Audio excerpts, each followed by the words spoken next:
What's good, YouTube? It's your boy Aaron Brown, and I'm back with another video. In this video, I'll be doing a recap of my last track meet, which was the Bryan Clay Invitational out in Azusa, California. At this meet, we left Thursday, we ran Saturday. I only went to go run the 200 just because I haven't ran the 200 in like 3 weeks. And every time I run the 200, I always take like a month off in between for some reason. But I'm finally doing back-to-back 200s. I ran this one at Bryan Clay, and then I'm running the Invitational section at Mount Sac this upcoming week. So for some odd reason, we drove to the meet, which is like 5 hours, 5.5 hours away, instead of flying. And we didn't have that many people that went, I don't think. It was only like 50 of us between the men and the women. But I felt pretty good all week at practice. We finally started doing speed work since I tore my hamstring in February. So I had 2 days of speed work in my legs. So I knew that I'll be able to go out there and do something pretty decent. I'm in a little better shape, getting the speed endurance back in my legs after the hamstring tear. But yeah, we pulled up Thursday, ran Saturday. The first day we got there, we pulled up. We did a shakeout at the track, walked around, saw some things, and then we went back to the hotel. Once we got back to the hotel, us as a team, well, some of us decided to go swimming, which was pretty fun. It was like 80 degrees that first day when we got there. So it was like, this is lovely. The weather is good down here. And we know that we looked at the forecast, and the weather was supposed to be bad the day we ran, which was Saturday, because it was 80 and 70 the next day. And then the day we ran, it was like in the 50s. So we really didn't plan on running fast, but we just didn't plan on being rolled either. So I knew, like me, when I ran Saturday, it wasn't just going to be a PR day, but it was just to go out there and see how I could do in these conditions, because we run conference in Utah, and Utah is typically cold. So I want to see what I can do when it's cold and raining outside. Because that's what the forecast had displayed. So these were the cards I was dealt during my race. And surprisingly, because I don't know what I was expecting. I really wasn't expecting anything. But I ran 2088. And this was probably one of my good but poorly executed races. Somewhat, though, there are some good things that happen. There are some bad things that happen.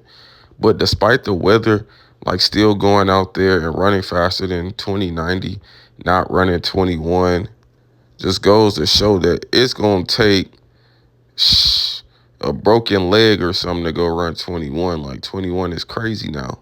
And it's also showing consistency despite the weather conditions or how I'm feeling. If I'm feeling tired, if I'm not feeling fast, I'm still consistent when it comes to like running 20 point.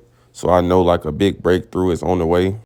And as I go back and check, I haven't ran 21 or slower than 20 point. I ran 21:07, May 11, 2023. So it's been over a year since I ran slower than 20. But without further ado, we're going to watch the race and just see how I did and see things that I can improve on and work on. So I'm in lane 5. We're going to watch the meet record, 20.38 seconds.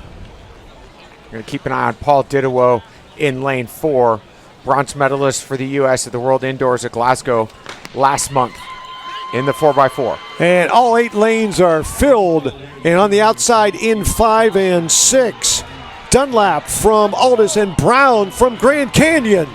They make the turn, a run for home in lane 6. David Dunlap is going to win this by about a meter.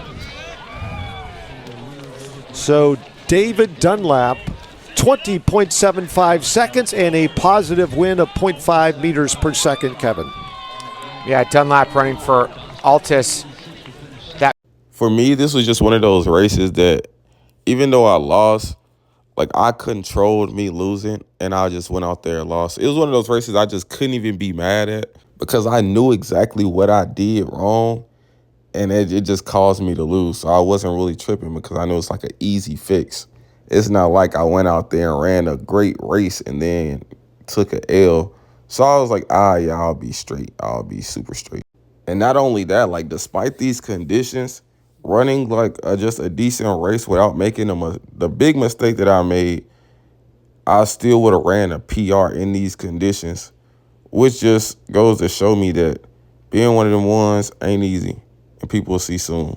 So we're going to watch this race again and break things down. I'm in lane 5, And I must admit, this is probably one of the Paul greatest starts Didwell I've ever in had in the lane 200 on the 4, curve. bronze And since medalist I've for been the doing U.S. at speed the work World for like Indoors 2 at days before Glasgow the meet, last month. I felt like In the fourth, acceleration-wise, I was And just in all the right right lanes positions. I are literally caught the filled. dude on my And on the outside. outside in He runs 5 and 20.1 in the 200. 6, I caught him like within the Dunlap first few from steps. Aldous and Brown from Right Grand around Canyon. there is where I They make made the that turn to mistake, run for which home caused in me to lane like lose my 6. momentum David and not Dunlap be first is off going the to win curb in this which I by should have been. about a And meter. then from there, I just had to hold on and like, So because there wasn't really David much I could Dunlap, do at that point. But it 20.75 really caused seconds me to and a lose like all the positive win momentum of that I built 0.5 up on the meters per curve. Because I'm second. not going to lie, we Yeah, was on Dunlap running 19 for pace, Altus. but I just killed it, That running the edge of the curve wrong. Meet So I'm going to record see if I can 20.38 like seconds. see it on video.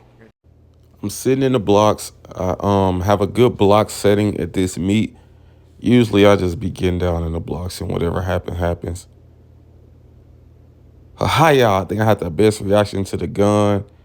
I broke the stagger within like the first 4 steps. So you see I'm on pace to really like cook. And I'm cooking, bruh. And I get right around to the exchange zone where I'm supposed to reaccelerate, and I take like a weird step and my knee buckle. Ugh. Being bow leg is weird, but it's like right around here. Like I take a step out and I take a step in. It's like my last step coming off the curve. And it just killed my momentum from like accelerating off. And I was just like stuck in that one gear instead of like slingshotting. And I was like, just damn, just hold it to the line, I guess.